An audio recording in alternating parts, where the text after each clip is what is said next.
हे मुनिवर, मेरा प्रश्न है कि अगर सेवक भावों से चौका लगाते हैं और उनके घर से साधु वापस आ जाए या अंतराय आ जाए, तो क्या प्रायश्चित लेना चाहिए या ना लेना चाहिए?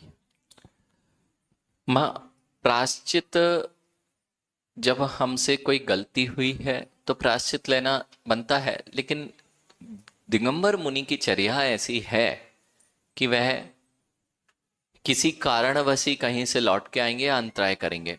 अब यहाँ पर दो चीजें होती हैं। जब अंतराय आता है या कोई गुरु लौट के आते हैं तो हमारा तीव्र कर्म का उदय रहता है।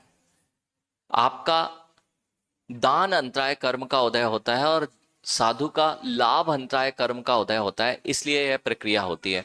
इसमें प्रायश्चित की बात तो नहीं कही गई, लेकिन सावधानी की बात अवश्य कही गई है कि विवेक पूर्वक ऐसा ना हो, क्योंकि हम लोगों को भी लौटना अच्छा नहीं लगता है।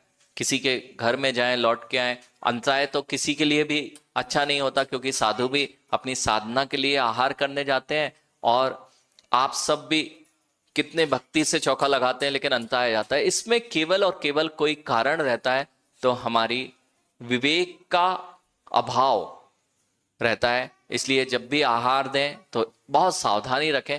प्रायश्चित की कोई भी विधान जिनागम में अंतराय आने पर अथवा गुरु के लौट जाने पर कुछ भी नहीं कहा है।